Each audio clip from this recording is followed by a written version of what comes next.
శ్రీమాత్రే నమ. జయ గురు దత్తాత్రేయ నమ. ఈ వీడియోలో మనం ధనుసు రాశి వారికి మార్చి 16 నుంచి 31 మధ్యలో జరగబోయే పక్ష ఫలితాలు పరిశీలిద్దాం.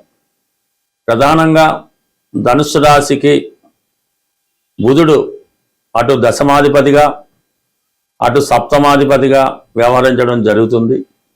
అటువంటి బుధుడు తృతీయ స్థానంలో మార్చి 22వ తారీఖు వరకు వక్రగమనం పొందడం వల్ల అటు వృత్తి సంబంధించిన విషయాల్లో నిలకడ లేకపోవడం, అప్ అండ్ డౌన్స్, ప్రతి విషయానికి 2-3 సార్లు ప్రయత్నం చేయడం, చివరికి ఏ ప్రయత్నం కూడా సజావుగా సాగపోవడం జరుగుతూ ఉంటుంది. కొన్ని అవకాశాలు వచ్చినప్పటికీ కూడా జాతకుడు వాటిని వదులుకోవడం జరుగుతూ ఉంటుంది. అలాగే సప్తమాధిపతిగా తృతీయ స్థాన సంచారం మరి కుజ రాహుగ్రహాలతో కలియడం వల్ల జీవిత భాగస్వామితో విపరీతమైనటువంటి అభిప్రాయ భేదాలు, అలాగే జీవిత భాగస్వామికి అనారోగ్య సమస్యలు, ఏదో ప్రమాదంలో చిక్కుకోవడం, అనవసర ఆందోళనతో వైవాహిక జీవితంలో ఇబ్బందులు ఎదుర్కోవడం జరుగుతూ ఉంటుంది. మీరు ఎవరితో ఉన్న పార్ట్నర్స్తో కలిసి వ్యాపారం చేస్తున్నా, ఏదన్నా ఒక సెటిల్మెంట్ లాంటి వ్యవహారం ఉన్నా అవి చాలా ఇబ్బందితో కూడుకొని ఉంటాయి. ఎవరికి న్యాయం జరగకుండా, ఎవరికి ఉపయోగం పడకుండా టోటల్గా వేస్ట్ అయ్యే అవకాశం కనబడుతూ ఉంటుంది. అయితే 22వ తారీఖు తర్వాత బుధుడు వక్రగమనం విడిచి రుజుమార్గంలోకి రావడం వల్ల వృత్తిలో కొన్ని అనుకోని మార్పులు రావడం జరుగుతూ ఉంటుంది. వృత్తి మార్చాలనే మీ యొక్క ప్రయత్నం తప్పకుండా నెరవేరే అవకాశం ఉంటుంది. అంటే ప్రొఫెషన్ పరంగా తప్పనిసరిగా చేంజ్ రావడం లభిస్తూ ఉంటుంది. ఇక దానికి సపోర్ట్ చేస్తూ కుజుడు, రాష్ట్రాధిపతి కుజుడు తృతీయ స్థాన సంచారం వల్ల జాతకుడు చాలా ధైర్యంగా నిర్ణయాలు తీసుకుంటాడు. ప్రతి విషయంలో ఏమాత్రం ఆలస్యం జరిగినా తట్టుకోలేకుండా తనే దగ్గరుండి ఆ పనులు పూర్తి చేసుకోవడం జరుగుతుంటుంది. అటు మీరు క్రీడా రంగంలో ఉన్నా, రియల్ ఎస్టేట్ రంగంలో ఉన్నా, ఆధ్యాత్మిక రంగంలో ఉన్నా 100% సక్సెస్ అన్నది పూర్తిగా రావడం జరుగుతుంది. అంటే ఇందులో అనేక రకాలుగా మీకు ఇబ్బందులు ఎదురవుతూ ఉంటాయి. జాగ్రత్తగా పరిశీలించుకుంటూ ఎవరిని కూడా ఇతరులని ఇన్వాల్వ్మెంట్ అవ్వకుండా దగ్గరుండి మీరు చేసుకోవడం మంచిది. అంటే రాహు 3వ స్థానంలో ఉండడం వల్ల పెద్ద పెద్ద ప్రాజెక్టులు, పెద్ద పెద్ద వ్యక్తులతో మీకు పరిచయం ఏర్పడుతూ ఉంటుంది. దాన్ని సజావుగా నిర్వహించకపోతే టోటల్గా అంచనా తారుమారై నష్టపోవడం జరుగుతుంటుంది. కాబట్టి కొంతవరకు వృత్తి చేతి నిండా ఉంటుంది. దాన్ని సక్సెస్ఫుల్గా ముందుకు తీసుకెళ్లడమే మీ ప్రయత్నం. ఈ ప్రయత్నంలో కంప్లీట్గా మీరు సక్సెస్ పొందాలంటే చాలా నిదానంగా వ్యవహరించాలి. నమ్మకమైన వారితోనే మీరు డీల్ చేయవలసి ఉంటుంది. ఇక దాన్ని పక్కన పెడితే చతుర్థ స్థానంలో మరి ఇప్పుడు శుక్రుడు, షష్ఠ లాభాధిపతిగా శుక్రుడు చతుర్థ స్థాన సంచారం ఉచ్చులో ఉండి శని భగవానుతో కలిసి ఉండడం వల్ల ఎస్పెషల్లీ ఈ రాశిలో ఉన్నటువంటి స్త్రీలకి అదృష్ట యోగం వరించబోతుంది. మీరు కొత్తగా పరిశ్రమ స్థాపించాలన్నా, వ్యాపారం పెట్టాలన్నా ఇది అనుకూలంగా ఉంటుంది. మరి ఈ ధనుసు రాశి వారికి పంచమహాపురుష యోగంలో ఒకటైన మాలవ్య మహాపురుష యోగం స్టార్ట్ అవ్వడం వల్ల రుణం ద్వారా మీరు ఏదైనా స్థిరాస్తి కొనడం కానీ, ఒక ఖరీదైన వాహనం కానీ కొనే అవకాశం ఉంది. అలాగే గృహంకి అనుకూలంగా తీర్చిదిద్దుకోవడం, ఏదన్నా సౌందర్యంగా మంచి ఇంటికి స్థిరాస్తికి రంగులు వేయించి కొత్తగా దాన్ని తయారు చేయడం, కొన్ని విలువైనటువంటి ఫర్నిచర్ అవ్వండి, ఎలక్ట్రానిక్ వస్తువులన్నీ కొనిసి మొత్తం మీద మీ నివాస గృహాన్ని అందంగా తీర్చిదిద్దడంలో సక్సెస్ అవ్వడం జరుగుతూ ఉంటుంది. అయితే ఎంత కష్టపడ్డా కూడా, ఎంత ప్రయత్నం చేసినా, ఎంత కష్టపడ్డా ఏదో ఒక అపనింద, ఏదో ఒక అపవాదు, ఏదో ఒక అసంతృప్తి కనబడుతుంటుంది. ఈ అష్టమ శని ప్రభావం వల్ల ఏదన్నా ఒక పని చేసిన తర్వాత దాని వల్ల సంతృప్తికరమైన ఫలితాన్ని మనం పొందలేకపోతూ ఉంటాడు. అలాగే బయట వారు కూడా ఏదో విధంగా విమర్శించడం జరుగుతూ ఉంటుంది. కాబట్టి ఈ సమయంలో మీకు నచ్చిన విధంగానే మీరు వెళ్ళాలి తప్ప ఇతరులను మెప్పించాలనే ఉద్దేశంతో మీరు వెళ్ళడం వల్ల అది మీకు సంతృప్తినివ్వదు, పెద్దగా దానివల్ల ఉపయోగం ఉండదు. తప్ప మీరు మనసు చెప్పిన విధంగా నడుచుకుంటేనే ఈ సమయంలో అనుకూలంగా ఉంటుంది. దాని తర్వాత ప్రధానంగా మరి సప్తమ స్థానంలో గురువు, యాజిటీజ్గా గురువు రాశిని వీక్షించడం వల్ల చిన్న చిన్న సమస్యలు ఉన్నా కూడా చివరికి వాటికి అవే సాల్వ్ అవుతుంటే పెద్దగా ఏమి ఇబ్బంది పడే అవకాశం జరుగుతుంది. అయితే శుక్రగ్రహం ఈ మార్చి 20 తర్వాత పంచమ స్థానంలోకి రావడం జరుగుతుంది.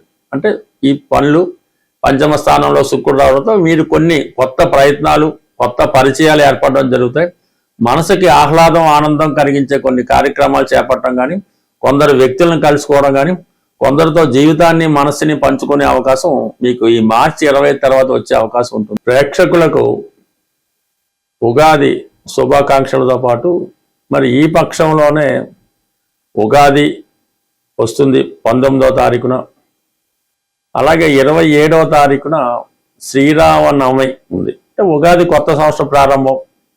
అందువలన ఆ రోజు కంపల్సరీగా మీరు పంచాంగ శ్రవణం, అది టీవీలో చెప్పినా ఎక్కడ దేవాలయంలో జరుగుతున్నా కంపల్సరీగా మీరు ఈ ఉగాది పంచాంగ శ్రవణాన్ని వినవలసి ఉంటుంది. అంటే దానివల్ల ఏంటంటే మీకు ఈ పంచాంగంలో ఉన్నటువంటి విషయాలు అర్థమవుతాయి, ఆ గ్రహాలు యాక్టివేట్ అయ్యి మీకు అనుకూలంగా ఉండడం జరుగుతూ ఉంటుంది. అలాగే చాలా విషయాలు తిథి వార నక్షత్ర యోగ కరణాలు తెలుసుకోవడం వల్ల అటు వివాహ సంబంధించిన విషయాలు, అలాగే ఉద్యోగానికి ఆరోగ్యానికి ఇవన్నీ కూడా మీకు అనుకూలంగా మారడం జరుగుతూ ఉంటుంది. అలాగే ఏదైనా చిన్న చిన్న పరిహారాలు చెప్పినప్పుడు అవి చేసుకోవడం వల్ల మీరు అంటే ఈ గ్రహాలని తిథుల్ని వారాలని నక్షత్రాలని ఎంత నమ్మకంతో మీరు పాటిస్తే అవి మీకు అంత బాగా పనిచేస్తాయి. ఉదాహరణకి ఏదో ఈరోజు ఆదివారం రోజు చాలా నియమంగా ఉండాలి, సూర్య నమస్కారం చేసుకోవాలి, దానివల్ల మనకి మంచి ఆరోగ్యం వస్తుందని నమ్మకంతో చేస్తే ఆ ఫలితం మీకు 100% వస్తుంది. అలాగే ఈరోజు ఏకాదశి, ఈ ఏకాదశి రోజు మనం నియమంగా ఉండాలి, ఆ నమ్మకంతో చేస్తేనే ఆ ఫలితం వస్తుంది. ఏదో పెద్దవాళ్ళు చేయమన్నారంటే రాదు. అంటే ఈ నమ్మకం అంతా మీకు ఈ పంచాంగం వినడం వల్ల రావడం జరుగుతూ ఉంటుంది. సో అలాగే మరి ఇదే పక్షంలో వస్తున్నటువంటి శ్రీరామనవమి, అదే రోజు కళ్యాణం జరుగుతూ ఉంటుంది. ఎవరైతే వివాహం కొరకు ఎదురు చూస్తున్నారు, అంటే పెళ్లి కాని అమ్మాయిలు కానీ అబ్బాయిలు కానీ కంప్లీట్గా మీరు ఆ రోజు చక్కగా, అంటే పెళ్లి కొడుకు అంత అందంగా తయారవక్కర్లేదు కానీ చక్కగా మంగళ స్నానం చేసి నూతన వస్త్రాలు ధరించి పెళ్లి కొడుకు వెళ్ళినట్టు మీరు ఆ శ్రీరామ పట్టాభిషేకం జరుగుతున్నటువంటి, అంటే శ్రీరామ కళ్యాణం జరుగుతున్నటువంటి చోటికి వెళ్ళడం, అలాగే అమ్మాయిలు కూడా అంత భక్తితో వెళ్ళడం వల్ల ఆ శ్రీరామనవమి కళ్యాణం సంపూర్ణంగా తిలగించి మంగళసూత్రం కూడా అయిన తర్వాత తలంబ్రాలు వాటిలో కూడా పాల్గొని కొన్ని తలంబ్రాల బియ్యం, అంటే అవి దైవికంగా మీ మీద పడినా ఓకే, లేదంటే కొన్ని తలంబ్రాల బియ్యం మీరు వ్యక్తిగతంగా తెచ్చుకొని మీ తల మీద వేసుకున్నాం, పెద్దవాళ్ళు ఎవరైనా ఆ తలంబ్రాల బియ్యాన్ని తీసుకొచ్చి మీ పెళ్లి కాని పిల్లల మీద వేయటం వల్ల వారికి తొందరగా వివాహం అన్నది 100కి 100 రూపాయలు జరిగే అవకాశం ఉంది. మరి అంత కళ్యాణం స్వయంగా పాల్గొలేని వారు భద్రాచలం సీతారాముల కళ్యాణం ప్రత్యక్ష ప్రసారం ఓపికగా కూర్చొని కంప్లీట్గా తిలకించి ఈ విధంగా మీరు ఆ అనుభవాన్ని పొందడం వల్ల, అంటే ఆ కళ్యాణం మీకే జరుగుతుంది అన్న విధంగా మీరు భావన చేసుకుంటే 100% మీకు ఆ శుభం జరిగే అవకాశం ఉంటుంది. అది కేవలం పెళ్లి కాని అమ్మాయిలు అబ్బాయిలే కాకుండా వివాహపరంగా సమస్యలు ఎదుర్కొంటున్నవారు, భార్యాభర్తలు దూరంగా ఉండి అనేక రకాల ప్రాబ్లమ్స్తో ఉన్నవారు కూడా ఇది చక్కగా తిరిగి మళ్ళా జీవితం వసంతం నింపుకొని తిరిగి కళ్యాణ గడియలు, అంటే సంతోషకరమైన గడియలు జరిగే అవకాశం ఉంటుంది.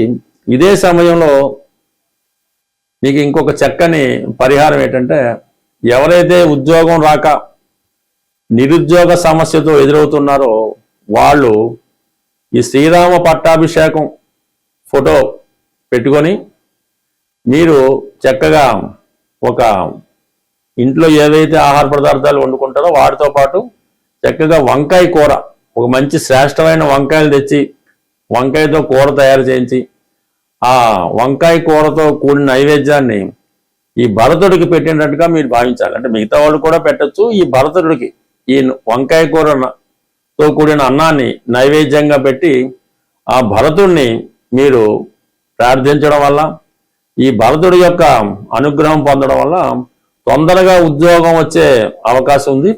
పెద్ద మంత్రం ఏమి అక్కర్లేదు, మీరు భరతుడిని మనసులో ధ్యానించి మీరు ఉద్యోగం కోరుకుంటే ఆ ఉద్యోగం 100% లభించే అవకాశం ఉంది. లేని పక్షంలో ఈ వంకాయ కూర చక్కగా వండి ఆవుకి పెట్టడం వల్ల కూడా నిరుద్యోగ సమస్య నుంచి బయటపడే అవకాశం ఉంది. అయితే ఇది చాలా నమ్మకంతో చేయవలసి ఉంటుంది. అలాగే మరొక చిన్న విన్నపం ఏంటంటే, మన హైదరాబాదులో ఈ మార్చి నెల 29వ తారీఖున ఒక జ్యోతిష్య మహాసభ జరగబోతుంది. దాన్ని సెమినార్ అని కూడా అంటారు. అది హైదరాబాద్లో సుందరయ్య విజ్ఞాన కేంద్రం బాగలింగపల్లిలో ఉంటుంది.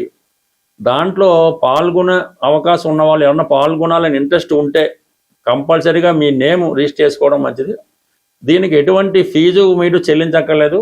మీకు కావాల్సినటువంటి భోజన సదుపాయాలు వగైరా వగైరా సంస్థ వారే ఖర్చులు పెట్టుకొని జ్యోతిష్యాన్ని ప్రచారం చేసే ఉద్దేశంతోనూ మరి కొంతమందికి ఈ ఉగాది పురస్కారం ఇవ్వాలనే ఉద్దేశంతో నిర్వహిస్తున్నారు. కాబట్టి అభిమానం ఉన్నవాళ్ళు తప్పనిసరిగా ఈ జ్యోతిష మహాసభలో పాల్గొంటారని ముందుగా మీ పేరు రిజిస్టర్ చేసుకుంటే దానికి తగ్గ ఏర్పాట్లు సంస్థ వారు చేసుకునే అవకాశం ఉంటుంది. స్వస్తి.